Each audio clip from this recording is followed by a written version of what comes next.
조용히 묵상하심으로 우리 다 함께 예배드리겠습니다. 아버지께 참으로 예배하는 자들은 신령과 진정으로 예배할 때가 오나니 곧 이때라. 아버지께서는 이렇게 자기에게 예배하는 자들을 찾으시느니라. 하나님은 영이시니 예배하는 자가 신령과 진정으로 예배할지니라. 하나님의 선하심과 능력으로 한 주간도 저희들을 지키시며 보호하신 하나님께 감사와 찬양을 올려드립니다. 저희들에게 생명과 건강을 허락하사 주님께 영광 돌리게 하셨사오니 마음과 뜻과 정성을 다해 주님을 높여드립니다. 입술로는 주님을 찬양한다 하면서도 감사하지 못하고 기쁨으로 삶을 드리지 못하고 부정적인 말로 다른 이들을 아프게 하였습니다. 믿음으로 일으켜 세워주기보다는 세상의 모습으로 잣대를 쥐고 흔들었으며 사랑으로 보듬어주기보다는 미워하는 마음으로 찔렀으며 공일의 마음을 가지지 못했습니다. 우리는 주님의 교회를 더 사랑하지 못했습니다. 이 시간 주님께 우리의 죄를 고백하오니 우리를 용서해 주시고 새해에는 주님의 뜻에 기쁜 마음으로 순종할 수 있게 하여 주시옵소서. 교회에 세워진 각 부서들을 축복하시고 직분자들 모두가 서로 소통하며 신뢰하고 화합하여 섬김을 다하는 지체들이 되게 하시옵소서.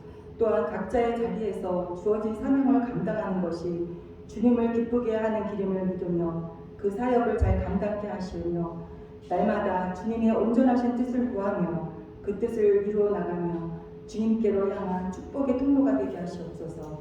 직분자들의 건강을 지켜주시어 아프거나 다치지 않게 하시고 건강한 몸으로 기쁘게 사역을 감당할 수 있도록 지켜주시옵소서. 교회가 지역사회의 빛과 소금의 역할을 온전히 잘 감당케 하시어 주님께 받은 사랑을 전하고 나누며 헌신하는 가운데 살아계신 주님을 증거하는 교회가 되게 하여 주시옵소서. 보다 성숙한 교회로 영적 생활을 통하여 더욱 하나님과 친밀하여지고 신앙의 질이 높아져 주님을 닮아가며 주님과 동행하는 한 해가 되게 하여 주시옵소서. 교회의 어렵고 힘든 이들을 기억하시어 붙드시고 힘주시며 하나님의 사랑으로 일으켜 세워주시고 몸이 불편하신 분들에게 지팡이가 되어주시고 병들어 아픈 이들에게는 의사가 되시어 건강하게 세워주게 하여 주시옵소서. 오늘은 곡개설 구정입니다. 고국을 떠나 이곳에서 믿음의 가족들과 함께 보냅니다. 부모, 형제, 친구, 친지 등 함께 할 수는 없지만 우리의 명절을 즐기며 기쁘게 나눌 수 있게 하시고 새해의 소망을 함께 기도하며 2023년도 한 해를 밝고 희망차며 좋은 소식들이 많이 나누게 하시어 하나님의 은혜와 축복이 가득하게 하여 주시옵소서. 오늘도 말씀을 사모하며 기대합니다. 말씀을 선포하는 목사님 성령으로 안아주시고 권능의 이틀로 생명의 말씀이 힘과 생명과 운동력이 있게 하여 주시옵소서. 예수 그리스도의 이름으로 기도드립니다. 아멘. 오늘 말씀은 이사야서 57장 19절에서 21절 그리고 신약복음 요한복음 14장 27절 두 군데입니다. 제가 한 절 읽고 여러분 한 절 읽고 돌아가면서 읽겠습니다. 입술의 열매를 창조하는 자 여호와가 말하노라. 먼데 있는 자에게든지 가까운 데 있는 자에게든지 평강이 있을지어다. 평강이 있을지어다. 내가 그를 고치리라 하셨느니라. 그러나 아비는 평안을 받지 못하고 그들이 시험과 더러운 것에 같이 내 하나님의 말씀에 악인에게는 평강이 없다 하셨느니라. 요한복음 14장 27절 말씀입니다. 한 절이니까 우리 다 한 목소리로 읽겠습니다. 평안을 너희에게 비치노니 곧 나의 평안을 너희에게 주노라. 내가 너희에게 주는 것은 세상이 주는 것과 같지 아니하니라. 너희는 마음에 근심하지도 말고 두려워하지도 말라. 박경혜 목사님 나와서 말씀 전해 주시겠습니다. 한 주간 평안하셨습니까? 네. 오랜만에 뵙는 분들이 계셔서 못 지냈어? 어째 그랬을까? 오랜만에 뵙는 분들이 있어서 반갑습니다. 창세기 33장에 보면 야곱이 돌아오다가 형 에서를 만나서 하는 말이 있습니다. 내가 형의 얼굴을 보니 하나님의 얼굴을 보는 것 같아.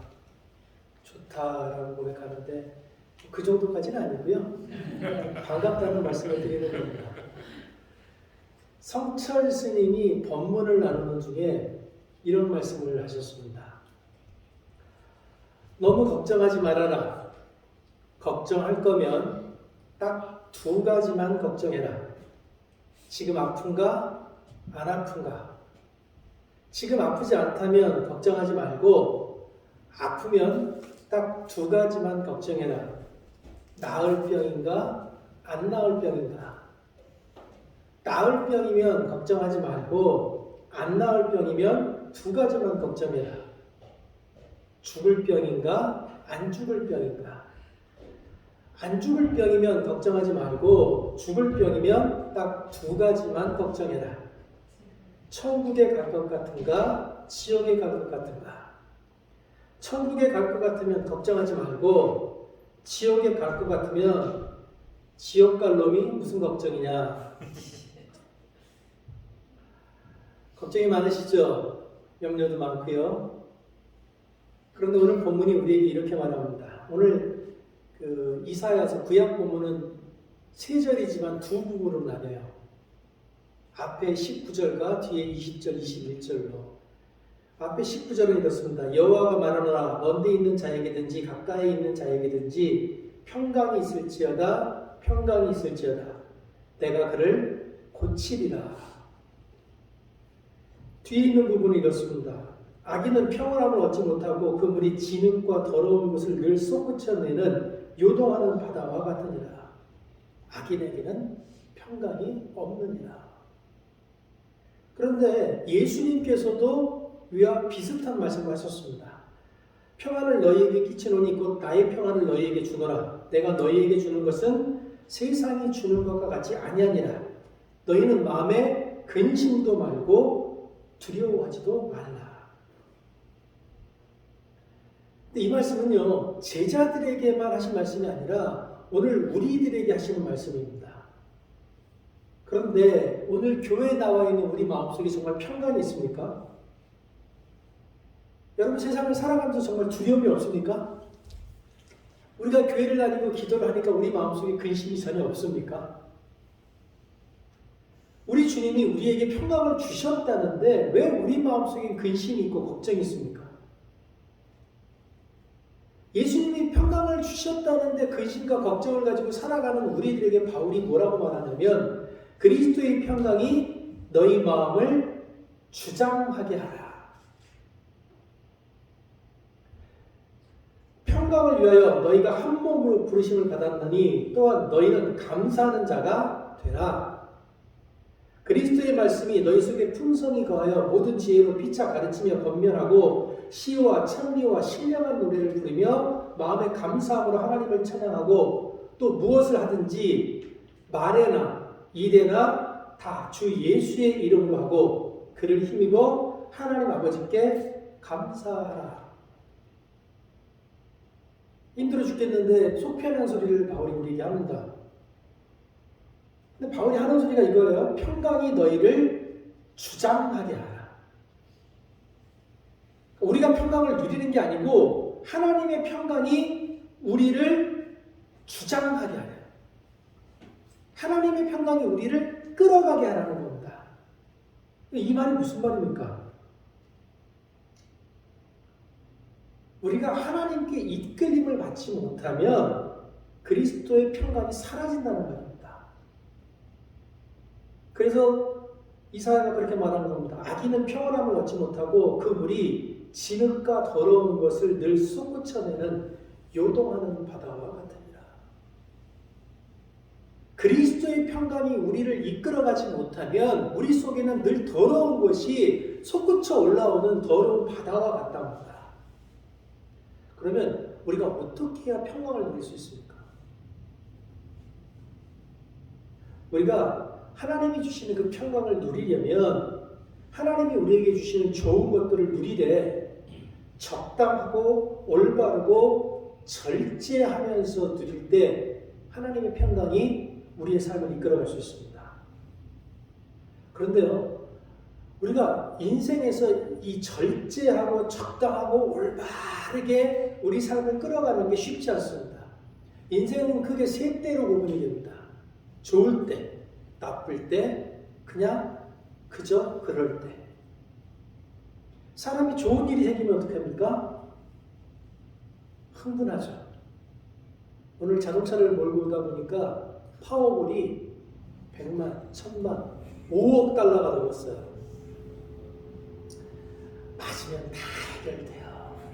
그거 한 방이면 모든 게 다 해결됩니다.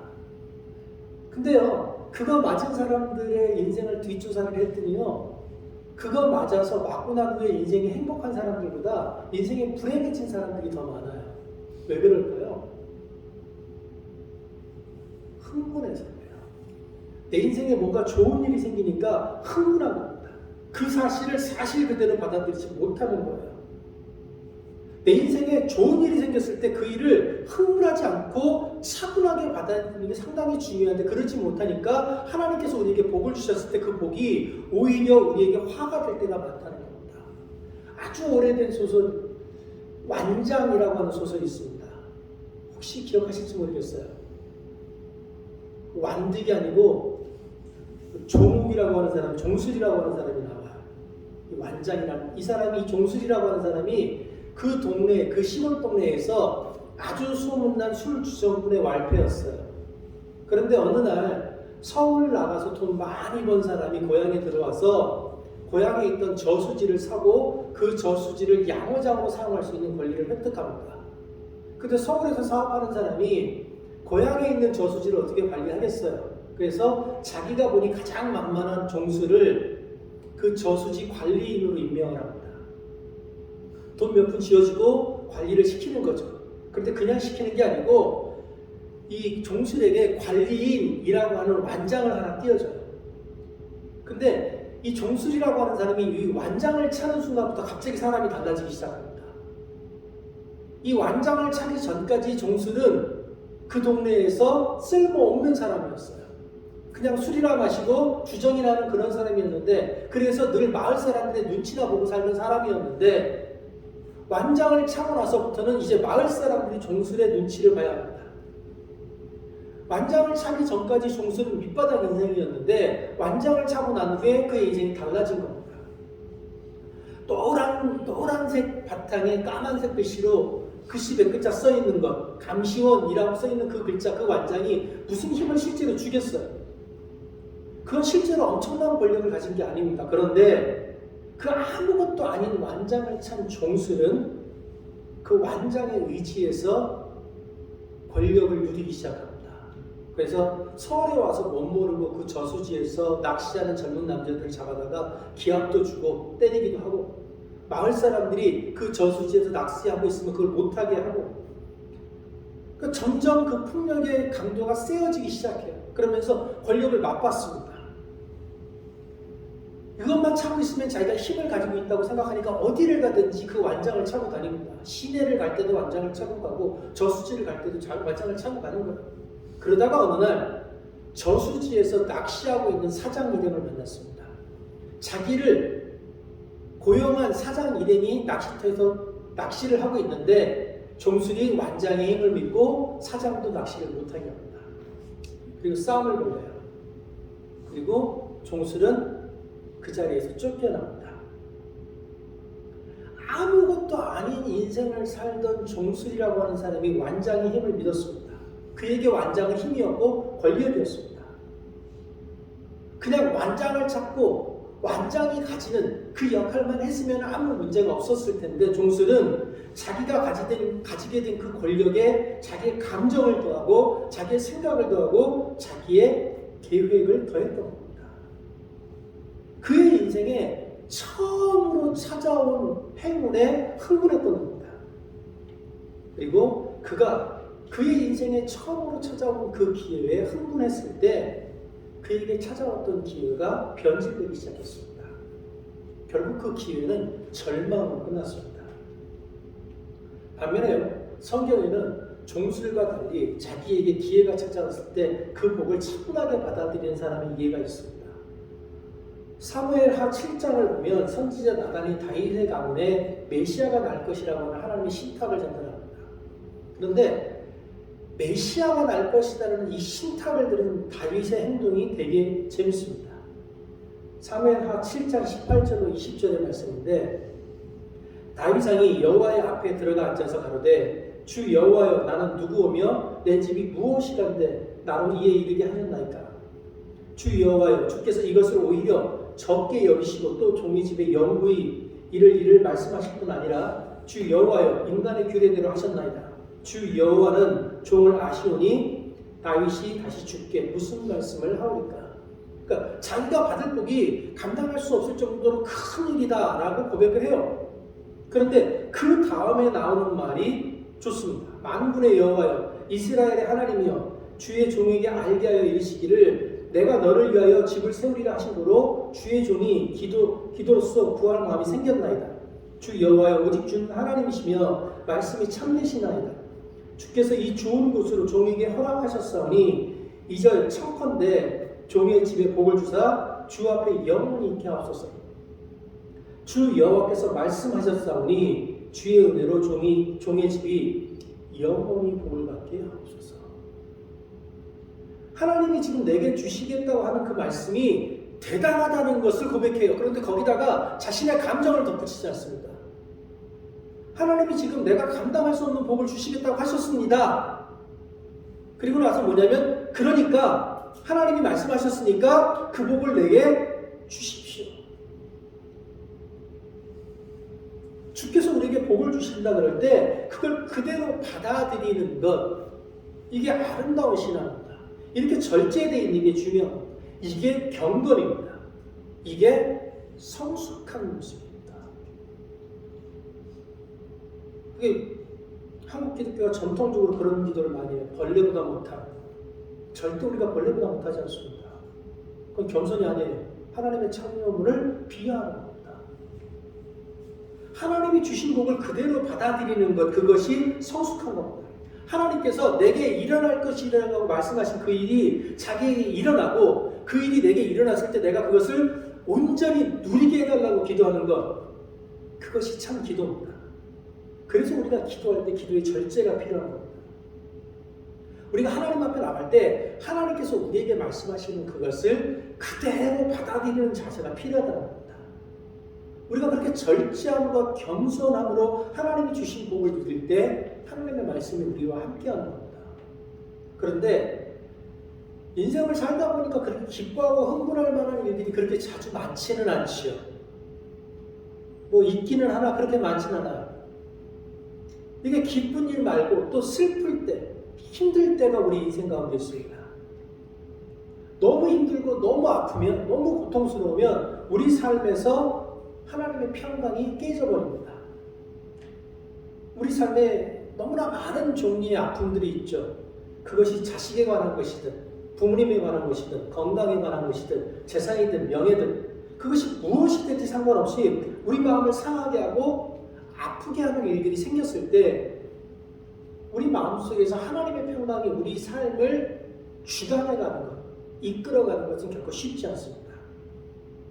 그래서 우리가 아픈 일이 생기고 힘든 일이 생기면 하나님 앞에 나가서 그 깨진 마음을 붙들고 울면서 통곡하면서 기도하는 겁니다. 주님, 내 삶에 어디에 도대체 주님이 주시는 평강이 있습니까? 도대체 이 고난의 때에 하나님은 도대체 어디에 계십니까? 내가 지금까지 하나님만 바라보면서 살아왔는데 내 삶에서 도무지 이해할 수 없는 일들이 벌어지는데 이 순간 하나님이 약속하셨던 그 평강은 어디 있습니까? 세상이 고난 속에 있는 내 삶을 비웃을 때 도대체 하나님이 주시겠다고 했던 그 평강은 어디 있습니까? 우리는 계속해서 하나님께 그렇게 질문하죠. 그렇게 세상을 향해 질문하는 우리에게 환원이라는 드라마가 대답을 줍니다. 한 사람의 여자를 납치해 가는 상황이에요. 나쁜 사람들이. 그래서 그 양쪽이 대화합니다. 너희들이 하는 일로 인해 불타버릴 세상은 어찌되든 상관없단 말이냐. 나쁜 놈들이 세상을 불태워서라도 자신의 권력을 유지하려고 일을 벌이니까 그 사람들이 그렇게 말하는 겁니다. 너희들이 하는 일로 인해 불타버린 세상은 어찌되든 상관없단 말입니까? 어떠한 일이든 희생이 필요한 법입니다. 하찮은 것에 마음을 두면 정말 원하는 일을 할 수 없습니다. 김도주를 살려야죠. 여기서 김도주는 착한 쪽의 여인입니다. 김도주를 살리셔야죠. 정녕 당신에게 그 마음이 없습니까? 아니, 위선 떨 것 없습니다. 악과 손잡고 네 여자를 살리라고 얘기하는 거야. 그랬더니 이 사람이 이렇게 대답합니다. 악은 이토록 거침없이 자신의 길을 가는데 어찌해서 선은 끊임없이 자신을 증명해야 하는가?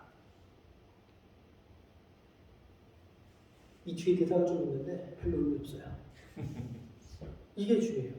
악은 거침없이 자신의 길을 가는데 어찌해서 선은 끊임없이 자신을 증명해야 하는가?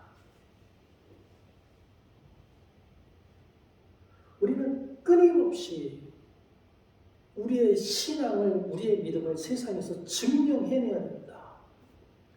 세상의 악은 거침없이 자신들의 길을 계속해서 걸어갈 겁니다. 그 악과 싸워가면서 우리는 계속해서 우리의 믿음을 증명해야 합니다. 그런데 이 싸움은 육신에 속한 싸움이 아닙니다. 바울이 이렇게 말합니다.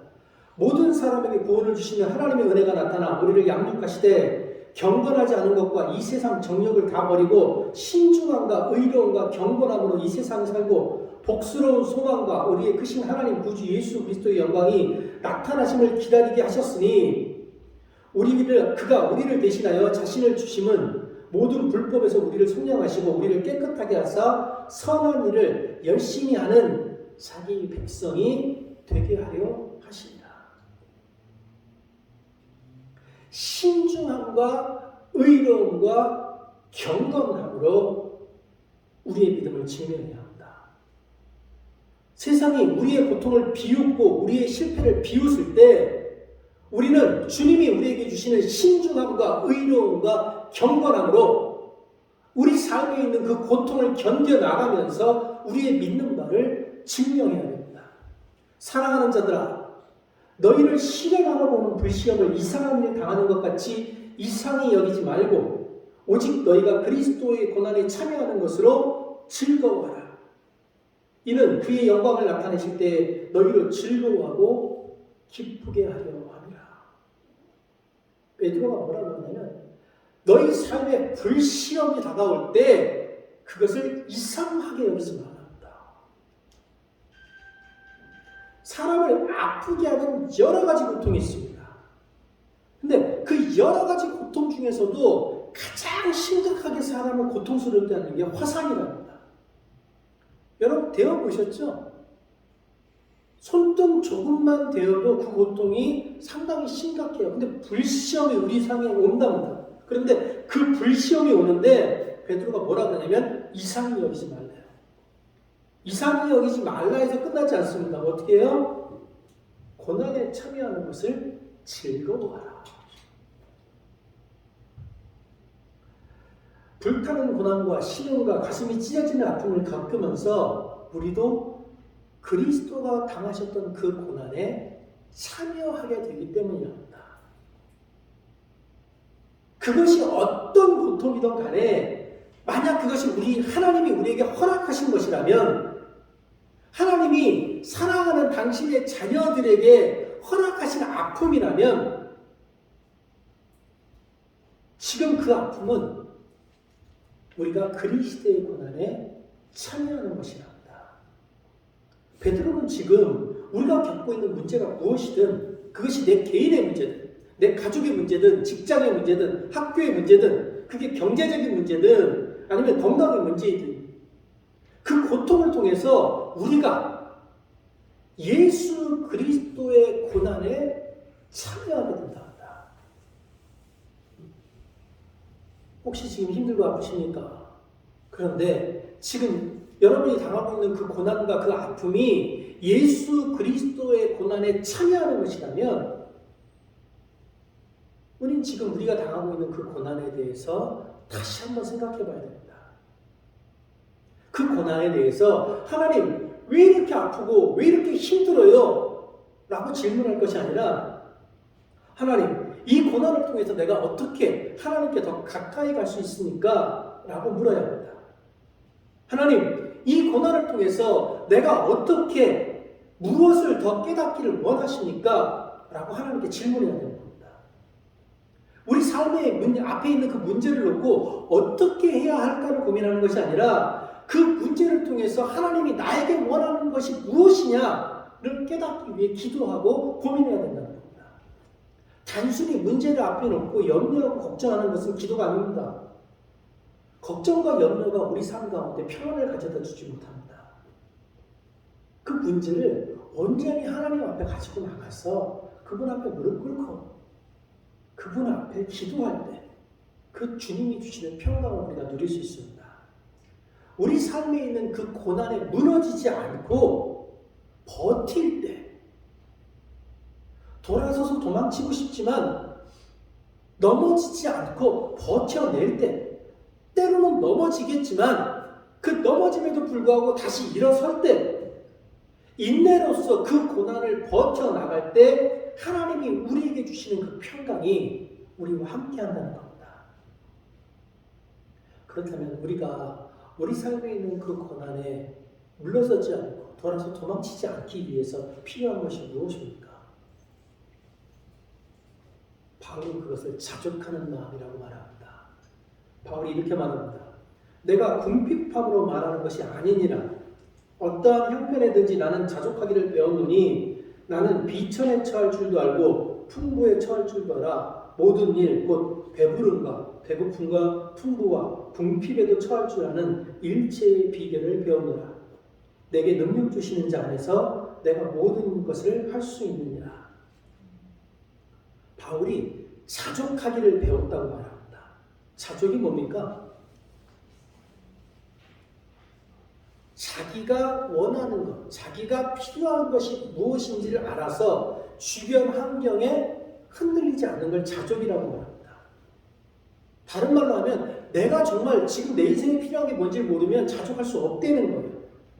사람이 자족하지 못하면 속에 뭐가 생겨요? 원이라고 하는 게 생겨요. 이 원이라는 게 쌓이면 그게 뭐가 돼요? 한국 사람들만 가지고 있는 한이라고 하는 게 돼요. 이 원과 한이 합쳐진 게 뭐예요? 원한이에요. 사람이 죽으면서 원한을 가져요. 그러면 죽어서 귀신이 하늘로 안 가고 어디를 떠돌아요? 구천을 떠돌아요. 그죠? 이 세상 우리가 살아있는 사람들이 요즘 사람들이 떠도는 구천이 어디예요? 백화점이에요. 인터넷 쇼핑이에요. 자기가 원하는 게 뭔지 몰라요. 내 삶에 정말 필요한 게 뭔지 모르니까 백화점을 귀신 떠돌듯이 계속 떠돌아요. 집에 뭐가 많은데 계속 쇼핑몰을 뒤져요. 그거 산다고 내 속에 한이 안 풀려요. 왜요? 그게 필요한 게 아니니까. 그런데 왜 계속 그 귀신이 구천을 떠도는 것처럼 그렇게 떠돌아요? 정서적 허기 때문에 그래요. 제가 좀 대단한 말을 한 것 같죠? 제가 이분 이름을 까먹었는데 누구지? 무슨 강사가 한 말이에요. 현대인들이 이 정서적 허기 때문에 구천을 떠돈다고 합니다. 사람들이 정서적으로 채워지지 않은 무언가를 마음속에 가지고 있대요. 정서적으로 뭐가 채워지지 않으니까 음식이나 물건 그런 걸로 자기 삶을 채우려고 하는 거예요. 사람들이 매일 집을 나설 때마다 삶의 피곤함을 느낍니다. 오늘 여기 오신 분들도 삶의 피곤함을 느끼셨을 거예요. 교회를 나오려고 아침에 옷장을 여는 순간 피곤했을 거예요. 도대체 입을 게 없어. 옷장에 옷은 많은데 오늘 입을 옷이 없어. 그렇죠? 어렵게 옷을 골라도 그 옷에 맞는 백이 없어. 분명히 작년에 옷을 사셨잖아요. 재작년에도 사셨고 얼마 전에도 사셨잖아요. 근데 오늘 입을 옷이 없어요. 오늘 교회에 못 오신 몇 분이 계셔요. 입을 옷이 없어서 못 오신 거예요. 지금.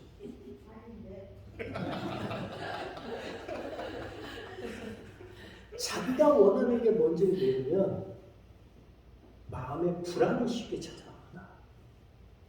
내 삶에 필요한 게 뭔지를 모르면 삶에 불안이 쉽게 찾아와요. 불안이라는 게 뭐예요? 마음이 나뉘는 거예요.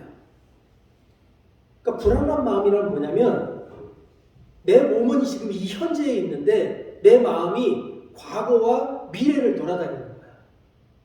그래서 몸과 마음이 분리되어 있어서 이것이 하나로 있지 못하니까 불안을 느끼는 거예요. 반면에 건강한 사람은요, 몸과 마음이 한 자리에 있습니다. 몸과 마음이 한 자리에 있다는 건 뭐예요? 지금 이 순간 이 자리에서 내 삶을 즐길 줄 안다는 거예요. 오늘 교회로 오려고 집을 나왔는데요. 제가 어저께 집 앞에 내린 눈을 3번 치웠습니다. 한 번 치우고 났더니 또 눈이 쌓이고 또 치우고 났더니 또 눈이 쌓이고 또 치우고 났더니 또 눈이 쌓여요. 그래서 마지막 치우고 눈이 안 내리는 걸 보고 잤는데 동네 눈 치운 아저씨가 도로 눈을 다 저희 집 앞에 치워놨어요. 오늘 교회 못 오고 싸울 뻔했어요. 성격이 좋으니까 참고 왔지 우리 옆집 아저씨한테서도 큰 싸움 났을 거예요. 근데 그 난리가 났는데 그 난리가 난 게 눈에 보이는 게 아니고 세상의 아름다움이 눈에 보여요. 너무 이쁘더라고요. 근데 그 아름다운 눈을 보고 분명히 이렇게 말하는 사람들이 있어요. 아씨 눈이 와갖고 추워 죽겠어요. 이 감정이 메마른 사람들은요 계절을 2가지로 느낀답니다. 춥다, 덥다. 예배 시간에 나와 있는데 이 예배를 못 늘려요. 여러분이 지금 건강하신 분이면 이 예배를 즐깁니다. 내가 지금 하나님과 함께 있고 하나님의 말씀이 듣는 게 즐거워요. 그런데 지금 우리가 건강하지 않잖아요? 그럼 지금 마음속에 뭐가 들어요? 아씨 배고파 죽겠는데 오늘은 설교가 좀 길다. 지난주 같으면 벌써 끝났는데 왜 오늘은 길지? 그래도 아직은 시계를 보시는 분이 없어요. 성격 안 좋은 분들은 시계 흔듭니다. 저 보라고. 막 이렇게 치면서. 그러니까 건강하다는 게 뭐냐면 지금 이 시간 이 자리에 있음을 즐길 줄 아는 거예요. 일본에 있는 그 한센병자의 어머니 그 다마키 여사라고 하는 분이 계십니다. 이분이 한센병 환자들을 돌보다가 본인도 한센병에 걸리셨어요. 한센병, 나병이 뭔지는 아시죠? 그리고 이 병이 굉장히 빠른 속도로 진행이 됐답니다. 근데 이 병이 굉장히 빠른 속도로 진행이 될 때 이분이 자신의 일기에 이렇게 글을 남겼답니다. 육신의 눈에 가려지고 영혼의 눈이 열려 모든 것이 감사하다. 눈썹이 빠지면서 눈썹에 고마움을 알았다. 눈썹이 없으면 먼지가 눈에 들어가 이렇게 괴로운 줄을 미처 몰랐다. 하나님께서 눈을 지켜주시려고 눈썹을 주신 것처럼 나에게 병을 주어 감사를 알게 하시고 영생을 보게 하셨다. 자기 눈썹이 없어져서 눈썹에 먼지가 들어 눈이 아프기 시작하니까 눈썹을 주셨던 것에 대해서 감사하게 된답니다. 나병에 걸려서 인생을 허투루 살다가 나병에 걸린 것도 아니고 나병 환자들을 돕고 그들을 돌보다가 나병에 걸려서 내가 그 나병으로 죽어가게 됐는데 그 죽어가기 시작하면서 영생이 무엇인지를 깨닫게 되어서 감사하다. 우리도 마찬가지입니다. 그것이 삶에 있는 것이 무엇이든 그 질병이든 가난이든 그것을 통해서 우리가 세상을 새롭게 볼 수 있는 눈을 가질 수만 있다면 그 고통이 우리를 불안과 걱정 속에 가둘 수 없습니다. 우리 삶에 어떤 고통이 있을지라도 우리가 하나님을 믿고 기도할 수 있다면 그 고통은 우리를 세상에 가둘 수 없습니다.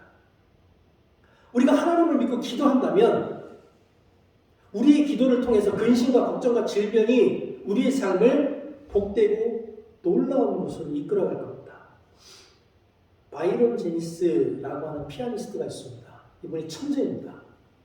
보통 천재가 아닙니다. 15의 오케스트라와 협연을 했습니다. 15 이전에. 그러다가 15살 됐을 때 교통사고를 당했는데 교통사고를 너무 심하게 당하면서 오른쪽 손목이 골절이 됐어요. 그러면서 이 손목에 있는 신경의 40%, 60%? 몇 프로? 60%가 손상이 됐다. 피아니스트가 손목 그 신경의 60%가 골절이 된 거예요. 수술을 했겠죠. 그런데 얼마나 노력을 했는지 1년 후 16이 됐을 때 로린 마젤이라고 하는 사람이 지휘하는 피츠버그 심포니와 협연을 해서 라흐마니노프 피아노 협주곡 2번 아름다운 곡입니다. 인생을 살면서 한 번 정도로 들어보셔도 돼요. 이 곡을 협연을 했습니다. 이분이 나이가 많이 들었을 때 기독교 잡지인 퍼레이드라고 하는 그 잡지와 인터뷰를 했는데 거기서 이렇게 말합니다. 여러 의사도 쓰고 했고 침도 많이 맞았습니다. 그러나 기적은 기도로 가능했다고 생각합니다. 간절히 기도할 때 하나님은 나에게 싸울 용기를 주셨습니다. 나에게는 문제가 있습니다. 그러나 문제가 나를 정복하지 못합니다. 그것이 믿음이라고 생각합니다. 이분이 15세 당했던 그 수술로 인한 후유증은요, 평생을 따라다녔어요. 이분의 평생에 이 수술로 인한 고통이 이분을 괴롭혔어요. 그런데 그러니까 이분이 그렇게 고백해요. 나는 문제가 있습니다.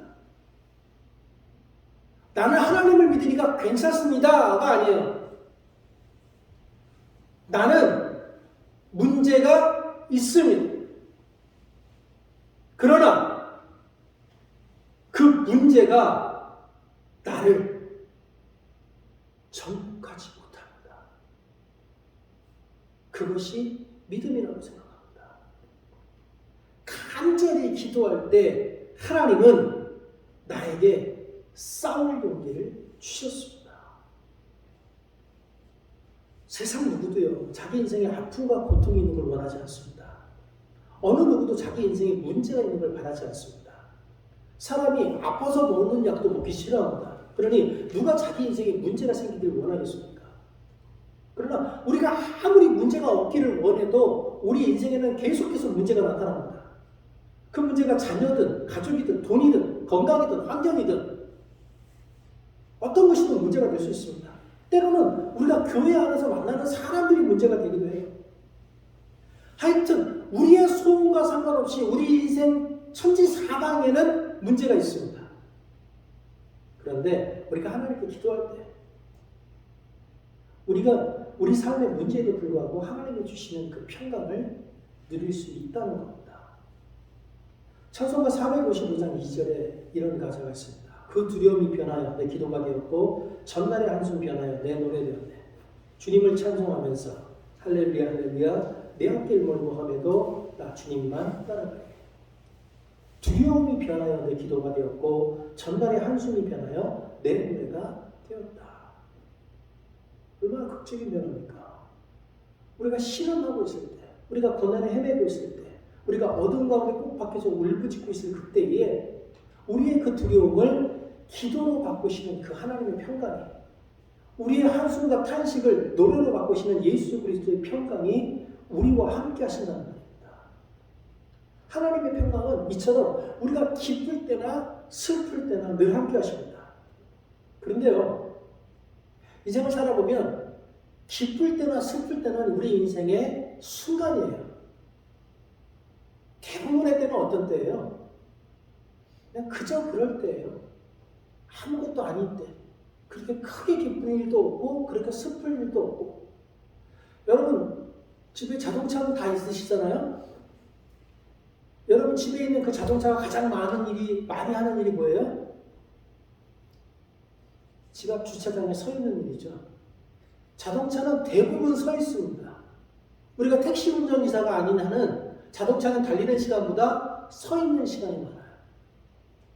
우리 인생도 마찬가지입니다. 우리가 인생을 되게 많이 보내는 것 같지만 우리 인생에는요, 무의미하게 보내는 것처럼 보이는 시간들이 상당히 많습니다.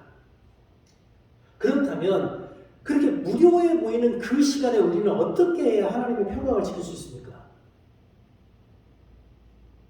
여러분 그 무료해 보이는 시간에 하나님의 평강을 누리기 위해서 무엇을 하고 있습니까?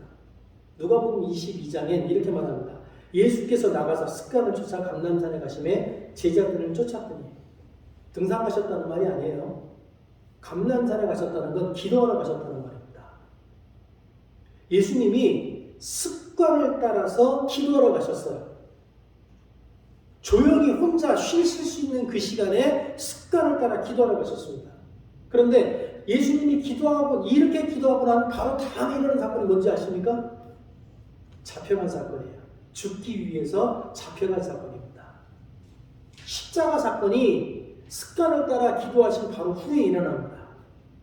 그러니까 예수님께서 아무것도 하지 않고 편안히 시간을 허비할 수 있는 그 시간에 기도하시면서 십자가를 대비하고 있었던 겁니다. 다른 말로 하면 예수님께서 낭비할 수 있는 시간에 그저 아무것도 안 하고 소비할 수 있는 그 시간에 기도하셨기 때문에 십자가를 질 수 있었다는 겁니다. 예수님께서 아무것도 아닌 그 시간에 기도하셨다면 우리는 어떻게 해야 됩니까? 우리는 더 해야죠. 예수님께서 습관적으로 기도하셨다면 우리는 억지로 연습해서라도 기도하는 습관을 들여야 합니다. 성경이 있는 습관을 들이셔야 돼요. 하나님을 찬양하는 습관을 가져야 합니다. 정말 재밌는 거예요. 나 교회 다녀요. 여기까지는 이해가 돼요. 이런 분들은 성경을 안 읽으셔도 돼요. 교회를 그냥 클럽처럼 다니시는 거니까. 그런데 저는 그리스도인이에요. 저는 그리스도를 믿어요. 라고 고백을 하는데 성경을 안 읽는 분들이 있어요.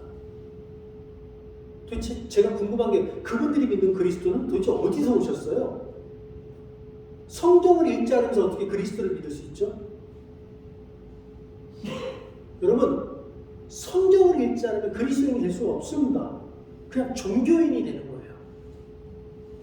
그래서 한국 교회에 그리스도를 믿는다고 많이 나오는데 이상한 종교적의 영향들이 많이 들어와 있는 거예요. 구분을 못 하거든요. 여러분, 의도적으로 기도하고 의도적으로 성경을 읽고 의도적으로 하나님을 찬양하는 연습을 해야 됩니다. 하나님이신 예수님이 그렇게 습관을 따라 기도하셨다면 우리는 더 격렬하게 기도하고 찬양하고 말씀을 묵상해야 됩니다.